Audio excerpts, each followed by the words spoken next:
చెప్పమని డౌట్. ఇంత చక్కగా తల్లాడలో చక్కటి కార్యక్రమం చేస్తున్నారు. నువ్వు గుర్తు పెట్టుకో, ఖమ్మం జిల్లా తల్లాడు మండలం నూతనకల్, దీన్నే మిట్టపల్లి అని కూడా అంటారు. సరే, మీరు కూడా ఈ మిట్టపల్లికి ఫస్ట్ డౌట్ క్లియర్ అయింది. వచ్చారా ఏంటి? ఫంక్షన్ కి వచ్చారా మీరు కూడా అడుగుతున్నా? లేదమ్మా, పానీపూరి అమ్ముకోవడానికి వచ్చాను. What are you talking? This is the right way to talk Vinodini. ఇప్పుడు నేను ఏమన్నా సార్? కరిమక్కపొడికి అంత కోపం వచ్చింది. ఏమి సార్ ఏమన్నానే నిన్ను? డాక్టర్ గారు, మరి కోపం వస్తే కోపం తెచ్చుకోపోతే కోకో కోలా తెచ్చుకుంటారా? కోపం వస్తే కోపం తెచ్చుకోపోతే కొబ్బరి బండాన్ని తెచ్చుకుంటారా? కోపం వస్తే ప్రపంచంలో ఎవడైనా కోపమే తెచ్చుకుంటాడు. కత్రినా లక్ష్మణ ఏమన్నా వదిలేంత బీపీ తెచ్చుకుంటాడు. ఏమ్మా, బీపీ వస్తే బీపీ తెచ్చుకోపోతే బియ్యం బస్తా తెచ్చుకుంటావా? హలో, నా గురించి నీకు తెలియదు. నా సంగతి నీకు తెలియదు. ఏంటి? రెస్పెక్టెడ్ సీఎం రేవంత్ రెడ్డి గారు తెలుసు. అబ్బా, ఇంకా చెప్పాలంటే ఏపీ సీఎం నారా చంద్రబాబు నాయుడు గారు తెలుసు. రాత్రి deputy CM power star Pawan Kalyan గారితో మాట్లాడా. పవర్ స్టార్ పవన్ కళ్యాణ్ గారితో ఫోన్ లో మాట్లాడారా? ఏమన్నారు? రాంగ్ నెంబర్ పెట్టేయమన్నారండి. మరి అది నీ ఫేస్ వాల్యూ. హలో, ఫేసుల గురించి మాట్లాడుకో. అసలు ఈ ఫంక్షన్ కి నేను నూతన కళ్ళు ఉషా గారి కారులో వచ్చా. ఎక్కడ మన సుందర్ జ్యోతి గారి ఇంటి దగ్గర ఆగింది. అక్కడ రాగానే అందరు అమ్మాయిలు అబ్బాయిలు నా పక్కకు వచ్చి ఒకటే మాట అన్నారు. ఏమన్నారు? పారా గారు ఎంత అందంగా ఉన్నారు, ఎంత అందంగా ఉన్నారు. అదండి, ఎంత అందంగా ఉన్నారు కాదు, ఎంత మందంగా ఉన్నారు అని అంటారు. పైన బట్ట కింద పొట్ట వేసుకుని కరిమక కూడా. అంతేనండి. ఒక మగాడు అందంగా ఉంటే ఆడవాళ్ళు తట్టుకోలేరు, లేడీ గెటప్లు కూడా తట్టుకోలేరు. మొన్నటికి మనం మా ఊరు వెళ్ళాను సార్. అక్కడ నన్ను అందరూ ఒక మాట అన్నారు. వెళ్ళిపోమన్నారా? మీరు అచ్చం ఆత్రేయపురం పూతరేకలాగా తెల్లగా ఉంటారన్నారు. సార్, కళ్ళు బాగానే కనిపిస్తున్నాయి కదా మీకు? తుప్పన్న నెబరేకలా కర్రీగా ఉంటాడు వీడు. ఆత్రేయపురం పూతరేక ఏంటి సార్? మరి ఇంకొక మాట అన్నారు, నేను అచ్చం మండపేట మడత కాజాలా ఉంటానట. సరిగ్గా విన్నది. మడత కాజా కాదు, ముడత కాజా ఉంటుంది. మొహం అంతా ముడతలు పడ్డాయి, చూసుకో. హలో, నేను చాలా తెలివైన వాడిని. దౌడపల్లు రాళ్ళ కొడతా ఇంకొకసారి నువ్వు తెలివైన వాడు అన్నావంటే. నువ్వు అలా ఎప్పుడైనా సరే, ఎక్కడికైనా సరే ఆడవాళ్ళు తెలివైన వాళ్ళు అనుకో. ఈ నూతలకల్ నుంచి 4,000తో వెళ్తావు. నేను చెప్తున్నా 1,000 ఉండదు. సరే, అయితే ఎక్కడైనా సరే ఎప్పుడైనా సరే ఆడవాళ్ళు తెలివైన వాళ్ళు. అవునంటే ఒకసారి ఆడవాళ్ళు గట్టిగా చెప్పలు కొనండి. వాళ్ళు కూడా అడిగి అందరూ చప్పటి ఏమిటో నీకు బాకీ ఉండాలి. అడిగి అందరూ చప్పట్లు కొట్టించుకుంటారు. కాదు, మా వాళ్ళు ఎందుకు గట్టిగా చప్పట్లు కొట్టారు తెలుసా? గొప్పవాళ్ళు. అవునా? ఆడవాళ్ళ తర్వాత. అయితే మీ మగ మహారాజులందరికీ ఒకసారి గట్టిగా చప్పట్లు కొట్టించు. మా డబ్బా మేము కొట్టుకోవాలి, మీ డబ్బా మీరు కొట్టుకుంటున్నారని అలాంటివే వద్దు. సరే, మీ మగవాళ్ళు తెలివైన వాళ్ళకి ఒక ప్రశ్న అడుగుతాను, ఆన్సర్ చెప్పు. కాకపోతే 100 నాకేం డబ్బు. నువ్వు ఇదే మిట్టపల్లి రోడ్డు మీద నడుచుకుంటూ వెళ్తున్నావు. నీకు ఒక డబ్బున్న మూట, ఒక తెలివైన మూట దొరికాయి. మీ మగవాళ్ళు ఏం తీసుకుంటారు? జనరల్ గా మా మగవాళ్ళందరూ డబ్బున్న మూట తీసుకుంటారు. అదే మా ఆడవాళ్ళం అయితే తెలివైన మూట తీసుకుంటారు తెలుసా? ఎవరికి ఏది లేకపోతే అదే తీసుకుంటారు కదా. కదా? హలో, మైండ్ బ్లాక్ అయ్యి కర్రీ ముఖం పగిలిపోద్ది. నీకు ఆడవాళ్ళని రెస్పెక్ట్ చేయడం నేర్చుకొని 10 సార్లు చెప్పాను నేను. ప్రతి స్టేజ్ మీద చెప్తున్నాను. చెప్పనండి, ప్రపంచంలో ఆడవాళ్ళని గౌరవించాలన్నా, పూజించాలన్నా, అభిమానించాలన్నా, ప్రేమించాలన్నా ఈ అప్పారో తర్వాత ఎవరైనా. మీరే చెప్పండి సార్. అంత ఆడవాళ్ళని గౌరవించే వాడైతే నేను పక్కింటి సున్నత ఇంటికి వస్తే ఏమైనా అడగండి. అమ్మ, ఆడవాళ్ళు చెప్పు నువ్వు ఫస్ట్. అప్పారో ఎక్కడి నుంచో వచ్చాడో మంచి మాట చెప్పుకుని గ్రహించండి. మీ ఆడవాళ్ళకు పెద్ద ప్రాబ్లం ఉంది. మనసులో ఏదో పెట్టుకొని బయటకు ఏదో మాట్లాడవద్దు. స్ట్రైట్ గా చెప్తున్నాను. సరే, నువ్వు అన్నావు కాబట్టి ఒక ఎగ్జాంపుల్ చెప్తా.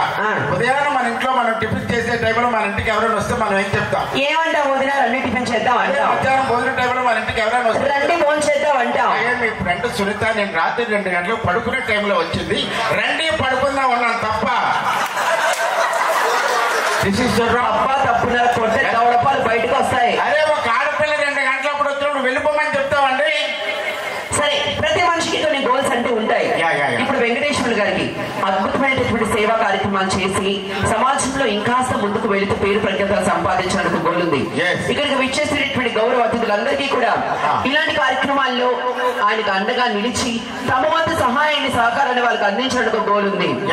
సో మనం తీసుకొచ్చిన హంస గారికి ఎలాగైనా ఒక ప్రోగ్రామ్ సక్సెస్ చేసి మరి 4 ప్రోగ్రామ్ పట్టుకోవడానికి గోల్ ఉంది. అలాంటి గోల్స్ నీకేమైనా ఉన్నాయా? ఏంటది? మీరు ఎంత శుద్ధి చెప్తారు కానీ నేను ఒకటే చెప్తా. నాకు పెద్ద గది కావాలండి. అబ్బా, ఆ గది నిండా ఏసీ ఉండాలి, అందులో బోల్డంత డబ్బు ఉండాలి. ఆ గదిలో నేను ఒక్కడనే ఉండాలండి. నా మాటే చెల్లుబాటు. అయితే నువ్వు ఏటీఎం సెంటర్ లో సెక్యూరిటీ గార్డ్ లా ఉండాలి. అక్కడే దొరుకుతాయి ఏసీ, డబ్బు, గది అని. నువ్వు కూడా నాలాగే తెలివిగా మాట్లాడుతున్నావు. కూర్చున్న చోటే టేబుల్ మీద డబ్బులు రావాలంటే ఏం చేయాలి? వెళ్ళి సులభ కాంప్లెక్స్ ముందు కూర్చో. ఎంత బతికి ఏంటి సులాబ్ కాంప్లెక్స్ లో కూర్చోవాలి. సరే ఇవన్నీ కాదు అప్పారావు గారు, నాకు వచ్చిన డౌట్ ఉంది. అడుగు. ఎప్పుడు చూసినా ఎక్కడ చూసినా ఫైర్ స్టేషన్ ఇలాంటి అందమైన మగ మహారాజులు పనిచేస్తూ ఉంటారు.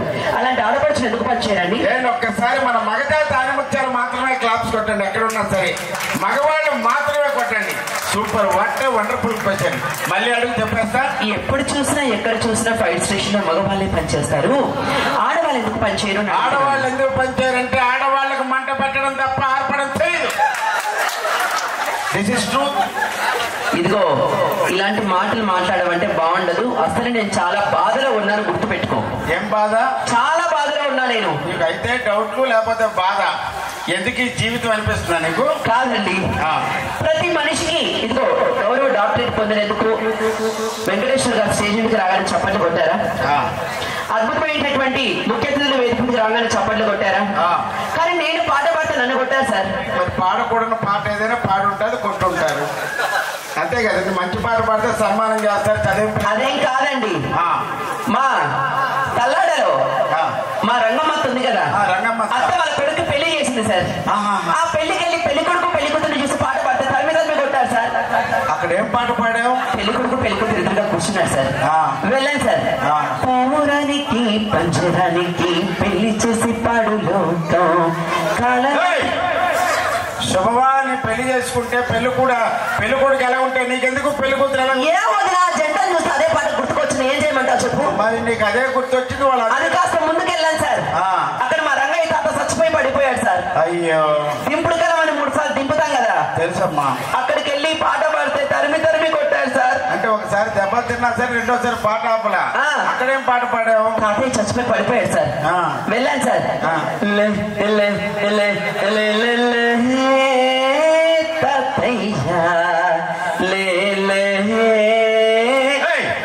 లేచాడా? లేస్తాడు, పోతాడు. ఏ సార్ సంగీతానికి రాళ్ళు కలుగుతాయి అంటారు, ముసోడు లేస్తాడని పాట పాడ, లేకపోతే ఆ తప్పేముంది? అలా వచ్చావు. అది కూడా పక్కన పెట్టండి సార్. ఇంకాస్త ముందుకు వెళ్ళాను సార్. మా సుబ్బమ్మ ఉంది కదా, 104వ పుట్టినరోజు జరుపుకుంటుంది సార్. నీకు పాట కన్నా కూడా దెబ్బల మీద ఇంట్రెస్ట్ ఉన్నట్టుంది. 104వ పుట్టినరోజులో కేక్ కటింగ్ దగ్గర పాట పడితే కేక్ ఇచ్చుకుని కొట్టారు సార్. అమ్మ బాబోయ్, కేకులో రాయేసి కొట్టాల్సింది, చేడా పోయేది. అక్కడేం పాట పాడాము? అవ్వ కేక్ కటింగ్ దగ్గరికి వచ్చింది సార్. కేక్ కట్ చేసింది సార్. రాలిపోయివాణి కూరగాలెందుకే అసలు నీకు బుర్ర ఉందా? 106 ఏళ్ళ సుబ్బమ్మ పుట్టినరోజు అయితే రాలిపోయే పువ్వా వాలిపోయే పొద్దంట. 106 సంవత్సరాల తర్వాత ఇంకా పువ్వు వికసించాలా రాలిపోకుండా ఏమి నా ఈ కర్రోడు? సందర్భాన్ని బట్టి నువ్వు పాటలు పాడుతున్నావు కదా, అది కూడా పక్కన పెట్టండి సార్. మా ఎదురు సుబ్బలక్ష్మి లేదా? సుబ్బలక్ష్మికి పక్కన పోయి చాలా టైం అయిపోతుంది, పెద్దవాళ్ళు మాట్లాడాలి. నువ్వు సందర్భంతో పాట పాడతావు. అవును సార్. సిచ్యువేషన్ ఇస్తే పాడతావు. అవును. నేను పోయాను, మీరు పైకి పోయారు, ఆ సిచ్యువేషన్ లో పాట పాడాలి. భలే మంచి రోజు, పసందైన రోజు, అపరం. ఎవరైనా సరే రోడ్డు మీద పడతాడు, నేనంటూ రోడ్డు వేసుకొచ్చి మరీ పడుతున్నాను. Thank you so much. Thank you. నచ్చితే గట్టిగా చెప్పండి, కొట్టండి అందరూ కూడా. నచ్చకపోతే మీ పక్కన కొట్టండి.